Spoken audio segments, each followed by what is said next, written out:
Okay, so I have the main chassis reassembled. Actually had to put it together twice. It's assembled a bit like a 19-inch rack. It has T-slots along both sides of the machine, and obviously there are T-nuts and or T-bolts and nuts that secure the panels in place. But for some bizarre reason, these are not the same size as the ones that hold these two plates on. So there's 4 that hold the back panel on, and for some reason they are completely different size to the ones that hold these on. They're in the same slots, so quite why they did that is a bit of a mystery. Maybe to keep the service engineers on their toes. But okay, it's now back together. What I'll do now is start putting the assemblies back in that are just purely mechanical, get those set up and aligned. I'll put the rear panel back on, reinstall the power supply and test that, and then we can get on and start looking at some of the actual CPU cards. Okay, so I've refitted all the cards to the machine. As I said in the first video, it's not really a good idea to fit all cards if you're not sure of the state of the power supply, etc. But we can be fairly certain now that the power supply itself is fine. But what I'll do with all the cards fitted is just to recheck the power supply rails and make sure we don't have any dead shorts on any of the cards. So here really we're checking for things like shorted caps and that sort of thing. So I power the machine up.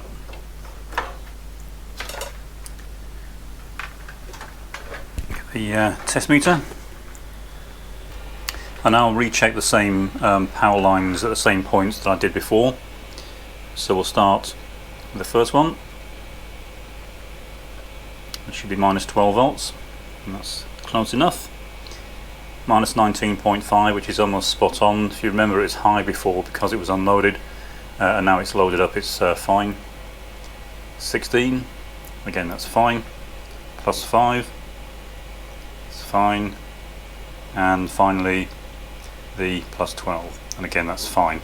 So we know now that even with all the cards fitted, all the supplies are well within specification, so we don't have any absolute shorts. However, the machine is not working. I do know that some of the cards on this are damaged.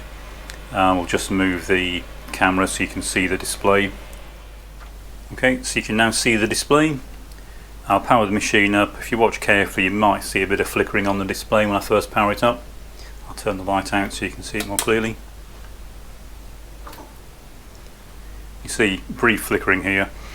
With a machine like this, it's a good idea to have a good read through the manual before you start working on it and try and get some idea as to exactly how it works, and especially what it does at the point of reset. And you can force this machine to do a kind of soft reset by holding down the stop key. So if I hold down the stop key, notice that we actually are getting something on the display. The way this machine works is it addresses 2 blocks of the display at once, 16 characters apart, which is what it appears to be doing. But it's just garbage on here, so either we have an issue with the display board, or more likely because nothing's appearing on the display at all, not even garbage, then I'm suspecting that the machine is just not booting up properly, and the problem is likely to be faulty RAM or ROM chips. But it could be somewhere in the logic, of course. Now, while this is a discrete microprocessor system, it can still be investigated in the same way that a standard microprocessor system would be investigated. That is, we can look at ROM access, RAM access, access of the in-out ports, that sort of thing, as if it was a standard microprocessor controlled unit, and then when we trace the area the fault lies in, we can look in more detail at that particular area and then try and narrow down what's actually causing it. This is a very complex circuit when you go into it in detail, but if you look at it from a kind of top-down perspective where you're trying to investigate it as if it was a normal microprocessor, then hopefully we should be able to start to pin down where the problems might reside. I'm just going to reposition the camera, and just a few points I want to touch on before we go any further. Okay, so before we start delving into the electronics and trying to figure out exactly what the faults are on this, I thought I'd just take a bit of time to explain the general approach that I'm going to take. One of the main goals of my channel is to try to help retain this old equipment, to help people restore them, repair them, and just to keep them going. They are disappearing fast, and it's a shame when many could be restored or at least repaired with a bit of effort. And hopefully the videos from my channel and other people's channels that are doing similar things will provide motivation to help people sort of get involved with this and help keep the historical computer systems and equipment going. So in the remainder of this video I'm just going to go over a few of these simple approaches that I take when I'm fault finding and repairing equipment like this, and then the follow-up videos will go into the faults in more detail. The first thing is, I'd say that this is a very time-consuming thing to do from this point onwards. So if it's not just simple power supply, then this can get very time-consuming. And to that end, I've actually now purchased this machine because it's going to absorb so much time that there was little value in trying to do this for a machine that I don't own. So that's the first thing. It's just bear in mind you may spend an awful lot of time trying to repair a unit like this, and it's not always successful. But generally speaking, if you take a logical approach, almost any piece of equipment can be repaired, and it's just a matter of being able to find the spares, and I'll come back to that in a few minutes. The first thing is, this is a very complicated machine. There are many boards in it, but fundamentally the bit that we're interested in repairing first and looking at first are just these four cards. So these are the actual CPU part of the machine. The rest of it, all the other cards, are really the support boards for the CPU. So what I'm going to do is remove all the boards that we don't need to initially be looking at, and we'll put them back in as we need them or as we get the other parts of the system working. And then in the subsequent videos I'll look into trying to get the CPU up and running. So firstly, we don't need these option ROM cards, so I can take these out. So we can get rid of that one. We will need these in at some point because they do contain the system code, or at least some of them contain system code, but we don't need that to investigate whether the CPU is trying to do fetches and saves to memory. I can also, for the same reason, remove the ROM and RAM cards. Again, they'll be needed for the system to run, but for initial fault finding I'll just get them out of the way. It will greatly simplify the task, and it will also make sure that we're not getting any odd side effects from faults on other cards, because there's almost certainly more than one fault on this. I'm going to leave these two cards in, so these two technically are part of the CPU. They're two registers, so M&T registers, so we will need those at some point. I may take them out when we first start investigating the CPU just to see exactly what this block is doing at reset, but for now I'll leave them in. But I will take out the basic ROM card. We don't need that again for the initial testing. Now of course the machine isn't going to do very much with the ROMs removed because there's no system code, but there are other ROMs in this that we'll look at in a few minutes. All these cards are for driving the tape drive, so I can take these out. Now of course there comes a point where it might be that the code requires these cards to actually go beyond a certain point, but we'll investigate that as we come to it. For now I just want to get the machine down to its bare bones. So I'll take out all 5 of these, and I shall also remove the optional ROM module, because obviously we don't need any option ROMs at this point. This incidentally is Advanced Programming 2. No idea what that is yet, we'll look at that another time. I'll leave the display card in for now. and I'll leave the keyboard connected. We can remove both of these and we can remove both of these to do some basic fault finding on the CPU, so I might take these out and I might take these two out depending on what I see in the circuit diagram when I start looking at this in more detail. So that's where we'll start the investigation with the basic CPU. Probably hook up the logic analyzer. Now of course to do that I need to be able to make connections to the chips on these cards. I can't do that at the moment, I don't have any risers, but I have designed a simple set of risers for this. I've got them on order. Once the boards come in I'll make them up, and then we'll be able to plug the cards in with them raised up, and I can then connect the logic analyzer and we can start looking at this in more detail. One of the main drawbacks with this design is the cards are so close together. I'm not sure that if I do remove a chip I'll be able to put an IC socket in before I refit it. I'm just not sure there's enough room between the cards to allow that to happen, but that is the approach I'll take if I can. Now, I mentioned earlier the problem with restoring or repairing something like this is trying to get hold of some of the spare parts for it, or replacement parts. So one of the things I tend to do very early on in the repair of a machine of this age and this era is to see what devices it has. And unfortunately with this there are some problem devices, and furthermore it's more than likely that these could well be the devices that are causing the problem. And that is on the CPU cards, there is a fairly wide use of ROMs that are used for creating logic elements within the design. On one of the CPU cards alone there are 7 of them. So if I pull out that particular card,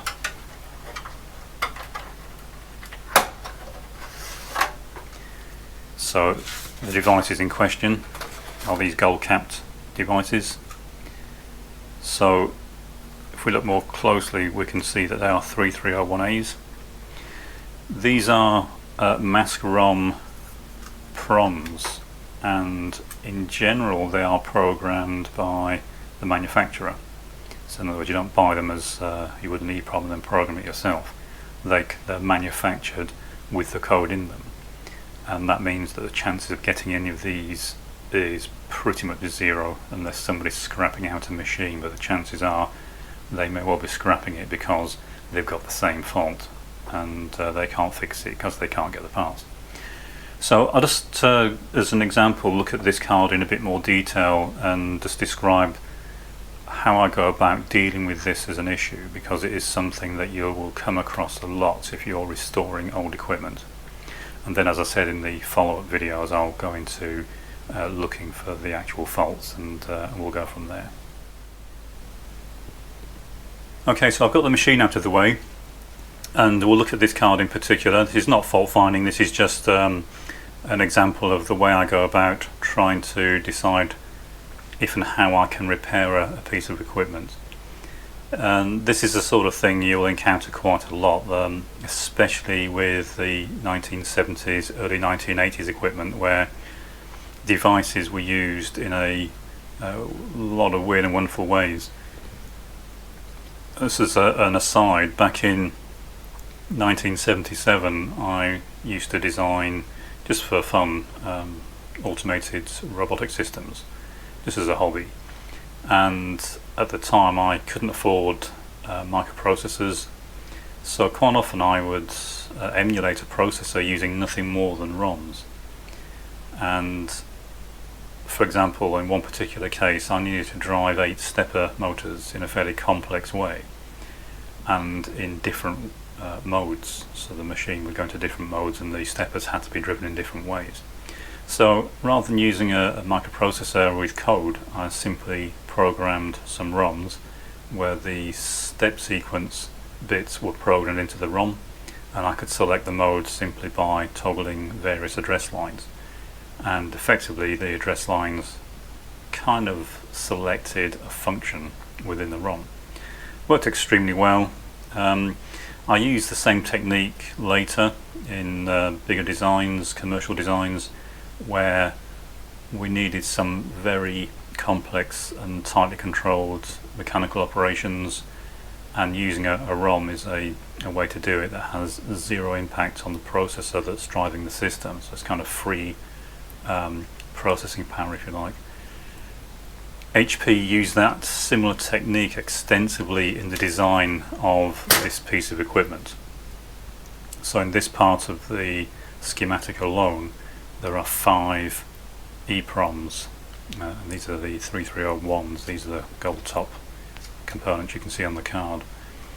And they use them either as lookup tables to determine the microcode that's being selected. They use them as decoders. They even use them in the ALU unit to give the results of mathematical functions. So they use them very extensively, and they were kind of using them here a bit like an FPGA. It's a similar sort of idea where the code in here is not really being used by the processor as instructions. It's being used here as a logic element, and it can replace a lot of logic chips. The problem is the code in them is normally put in there by the manufacturer, and the chips themselves, while you can get them, you're looking at possibly £200 or £300 each. So the chances of being able to repair a piece of equipment like this, if you need to try and get hold of some of the original chips, is going to be pretty much zero. So what I tend to do is I go through the entire schematic, which I've done with this machine. I make a list of all the problem devices. So I've been doing this for a while, so I've got an idea as to what devices I can get hold of fairly easily and what devices will be problematic to find. And in this case, 3301s are definitely an issue. They are, unfortunately, fairly fragile devices. Very early ICs of this type do tend to fail on quite a regular basis. And in fact, if we look carefully, I believe that at least one of these has been replaced. So what I do is, once I've got the list of all the devices I think I'm going to possibly need, if they're just impossible to get hold of, then I've got to question the approach or even the validity of trying to resurrect the equipment. But in cases like this, there are usually fairly simple solutions. The thing to bear in mind is that back in the 70s and 80s, a lot of the devices that were coming onto the market were not necessarily manufactured by the people that were selling them, or that even that they were OEM'd as. And a lot of the others were copies of devices that had already come onto the market. And that means that there is a lot of potential interchangeability between different devices. Now I looked at these and I happened to identify or recognise the pinout as being very close to something I use quite a lot of. So this is the pinout for the 3301. So this is, as you can see this on camera, we've got ground and then the address lines going up the left hand side with the A1 and A2 reversed. And we have VCC pin 16, A7 on pin 15, and then pins 13 and 14 are both chip select active low. And then we have from 12 down through 9 the actual data output lines. This is a 4-bit device.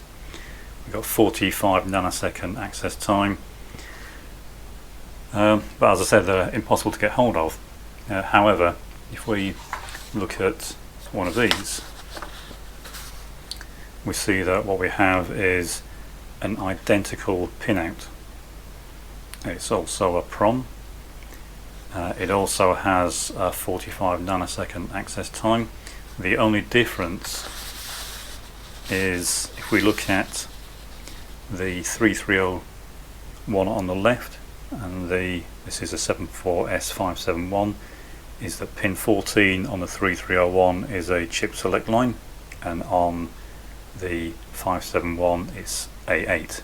This is a 2K PROM, whereas the 3301 is a 1K PROM, so obviously the 2K PROM needs the extra address line. However, if we then go back and look at the schematic, if we look at pins 13 and 14 in all the usages on this particular schematic, we can see that they're both tied together. So you could say, well, let's just lift one of the chip select pins on this device and it'll be fine. Well, you don't even need to do that. These are obviously chip select, so, and they're low, so when this line goes low, it selects all of these together. But if pin 13 is the chip select for the 571 and pin 14 is A8, then what we know is that when this device is selected, both these pins are low. So in other words, chip select will be low, but A8 will also be low. So in other words, all we're doing here is selecting the bottom 256 bytes of the PROM space in a 571. We don't need, in this implementation, we don't need the two separate chip select lines. So we can simply drop in as a direct replacement 74S571. As long as we can get the code, which I think is available online from what I've been able to find, then we can use 74S571s as direct plug-in replacements, and as long as we put the code in the lower 256 bytes, or if you're not sure, just duplicate it in the lower and upper 256 block areas, then they will work in an identical fashion. All the other aspects of the design, if you look through the data sheets, is the same. So in other words, in this implementation we can just substitute 3301s with 74S571s.